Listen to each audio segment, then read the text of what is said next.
I put Peter on a deserted island. For the next 100 days, he'll leave the safety of his cage, survive in a harsh, simulated natural environment, encounter strange creatures, and a whole new journey is waiting for him. Let's start with the first day I put Peter on this island.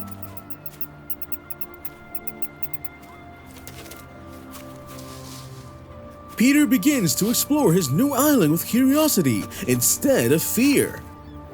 He weaves through every bush,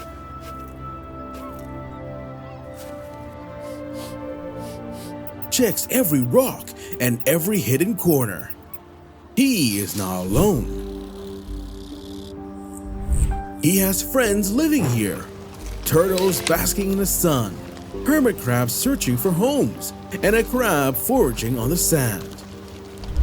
A little world is opening its door to welcome Peter. Day 10. In a place this big, even finding food becomes a challenge. Peter starts searching every inch of the island, not missing a single thing. He makes use of every resource the island has to offer.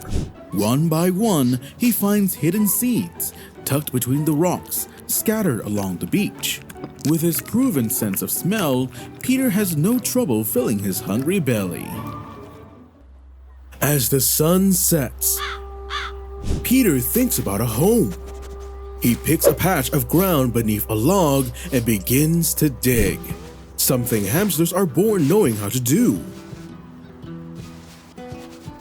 Everything seems peaceful. But Peter doesn't know that, among the leaves, a pair of eyes is quietly watching him. While Peter digs away, sand flying up, the tunnel growing deeper, layer after layer of earth pushed out behind him. Peter had made a shelter of his own, a new beginning on this island. In the days that followed, Peter slowly settled into island life, washing his face, munching on leaves for breakfast, playing with snail shells, and sometimes playfully chasing hermit crabs along the leaves. Day 36. Life in the tank is getting busier. The turtle is swimming around, while the snail is looking for a new shell. Wow! Even the crab is taking a page from Peter's book, digging itself a little burrow. But something else caught my attention. Peter's old burrow is completely empty. And look at that! He has moved into a new one, tucked away in the forest. It's much closer to the leaves he loves to chew on. And this new home looks deeper and cozier too. Peter must have had a very busy night. Maybe it's time I set up a night camera so I don't miss moments like these. The island's true owner appeared. Rough scales, sharp claws, a fearsome predator, a bearded dragon. With his majestic look, he lay calmly on a rock, watching over everything. And right below him was Peter.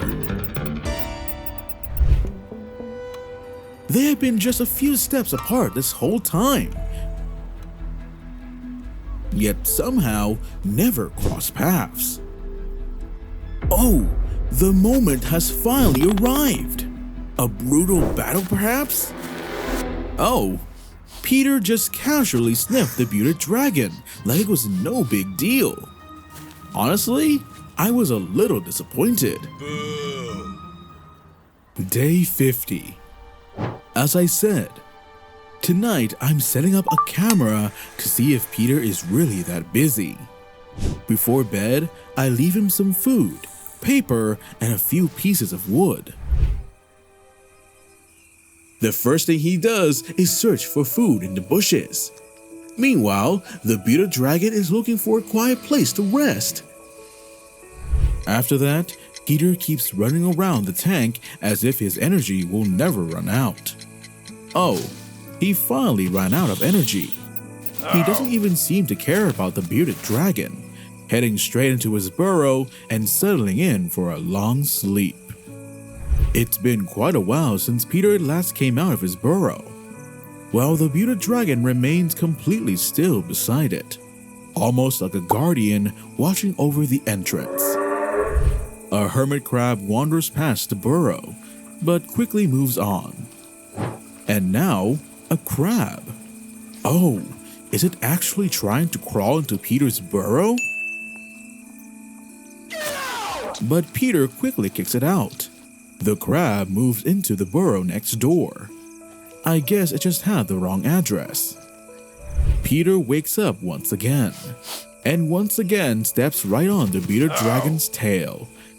And just like that, he's back to running around the tank for absolutely no reason. So that's what he's been doing. He's trying to carry the piece of cotton I left earlier to keep his nest warm.